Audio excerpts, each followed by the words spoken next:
Salut la famille, salut tout le monde, salut les amis. Ici, bon après-midi, bonjour, ça dépend encore de là où tu es lorsque tu verras ce vidéo. Les amis, vraiment je suis ravi, je suis très content de votre interaction, de votre question à propos de la DV pour ceux qui vont passer leurs interviews pour ce mois d'avril.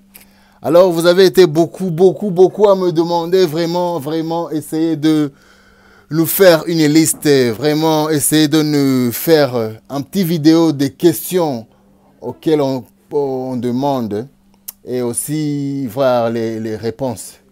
Alors, les amis, c'est différent pour certains pays car les questionnaires ne sont pas exactement les mêmes, mais je peux dire que la majorité des questions se ressemblent de pays d'autres. Alors les amis, c'est pour cela que je vais faire cette vidéo pour les questions qu'on demande pour dans une interview pour un couple, hein, un couple ou un groupement familial, c'est-à-dire c'est papa, maman et enfant. Alors je vais faire un petit vidéo à propos de toutes les questions qu'on demande et de toutes les questions concernant un couple ou une couple lors de l'interview de DV Lottery. Alors les amis, c'est parti. La première question que l'ambassadeur te demandera, bien sûr, s'il s'agit d'une interview pour une famille, c'est-à-dire un monsieur, une dame et ses enfants, tous doivent participer, c'est-à-dire que tous doivent aller à l'ambassade passer leur interview. Même s'ils n'auront rien à leur demander, mais il faut vraiment qu'on les voit. Il faut leur présence physique devant le consul, même s'il n'y a rien à leur demander. Alors les amis, vous avez été beaucoup à me demander, vraiment, faites-nous la liste des questions. On aimerait bien aller à l'interview, sachant les réponses. Alors les amis, je vous rappelle aussi que même si le consul te demande les questions, il sait déjà la réponse, car tu as déjà mis la réponse dans la DS et DS 260 et lors de ton interview, il a déjà ouvert ta DS 260, c'est-à-dire qu'il te pose les questions alors qu'il voit déjà la réponse sur son écran d'ordinateur. Alors les amis, faites pas gaffe, faut pas mentir pour gaspiller votre chance. Ok, la première question, c'est quel est votre statut matrimonial, hein? Quel est votre statut matrimonial, c'est-à-dire vous êtes marié. Et il sait déjà que vous êtes marié, mais il veut savoir, il veut l'entendre de votre bouche. Alors dites, oui, je suis marié. Je suis marié. Quel est votre statut matrimonial? Dis, je suis marié. Et ok. Il te demandera, dans quelle année avez-vous fait votre mariage? Et tu répondras la date et le mois que tu as fait le mariage. Tu vois? Et puis, il peut te demander en quelle année avez-vous obtenu votre bac. C'est toi qui es là, tu connais déjà la date le jour où tu as eu ton diplôme. Ou si tu ne connais pas, il faut voir la date qui se trouve sur votre diplôme et le dire. Hein. Ici, c'est question-réponse. Il n'y a pas des histoires longues. Hein. Et qu'est-ce que vous avez? Est-ce que vous avez des enfants? Il sait déjà que vous avez des enfants, mais il veut que il veut votre confirmation verbale. Avez-vous des enfants? On peut dire oui ou non. Hein? Avez-vous des enfants? Oui. Avez-vous des enfants? Non. Et il peut aussi te demander si tu as... Parce que tu sais, la seule raison dans laquelle il te demande, c'est parce que tu peux avoir des enfants sans que tu aies marié. Ouais.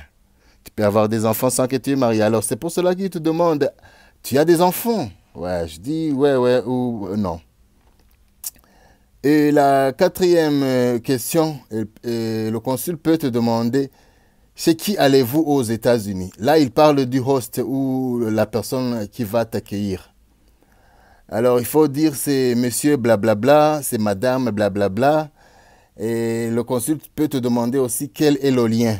Hein? Quel est le lien entre toi et ton host? Il faut dire la vérité. C'est mon ami, c'est ma tante, c'est mon neveu, c'est ma cousine, c'est un ami de longue date. Tout ça. Et même si le consul te demande ça, ne soyez pas inquiet. Il veut juste savoir si vous avez mentionné le vrai mec ou si c'est pas un arnaque, hein. Il veut juste s'assurer que la personne qui va t'accueillir, vraiment, il est sérieux ou que vous le connaissez bien. Ouais, ouais. La cinquième question, on peut te demander, est-ce que vous avez terminé le bac? Parce on peut étudier sans qu'on termine le bac. Alors là, c'est à toi de répondre. Si tu as terminé le bac, dis, ouais, j'ai terminé mon bac ou non, j'ai pas encore terminé mon bac. Il peut aussi te demander là, quelle est votre date de naissance. Alors les amis, toi seul tu connais ta date de naissance et fais pas gaffe, hein, montez pas. Je te rappelle que toutes les questions et toutes les réponses, il les a selon ton DS260 devant son écran. Alors il te pose les questions, juste voir que si c'est toi qui as rempli la DS ou si tu as monté. Alors, tu vois. Et aussi, après, si tu es allé avec les enfants, le consul peut décider de vous mettre, de vous écarter un peu afin qu'il puisse parler aux enfants. Et ne vous inquiétez pas, tout ça c'est une formalité. Ils veulent voir vraiment si votre enfants ils sont bien traités ou ils sont cool. Et il peut leur demander deux ou trois questions, hein. Il peut leur demander, est-ce que vous allez à l'école? Les enfants diront, ouais, nous allons à l'école. Est-ce que vous avez une télé à la maison? Ouais, les enfants diront, ouais, nous avons une télé ou non, on n'en a pas. Et puis, ils peuvent aussi leur demander, comment sont les parents à la maison? Et ils vous prennent comment? Les enfants diront, non, on est content avec nos parents. C'est juste, les amis, ne vous inquiétez pas, c'est juste une formalité afin de mettre en assurance le consul. Alors, pour votre interview, essayez de répondre afin que vous ne mettez pas de doute devant le consul afin qu'il puisse vous mettre en PA. Les amis, évitez de vous mettre en PA en répondant des réponses un peu douteuses. Alors les amis, c'était ça, c'est quelques questions qu'on demande pour un couple. Si sur cette vidéo j'ai 1000 vues, je ferai une autre vidéo ce soir pour les célibataires, les questions qu'on demande pour un célibataire lors de l'interview dans Developtery. Alors si c'est la première fois que tu vois cette chaîne, n'oublie pas à liker, à partager et à vous abonner si une fois vous êtes abonné. Et aussi on se retrouve dans une autre vidéo. A plus les amis. Bye.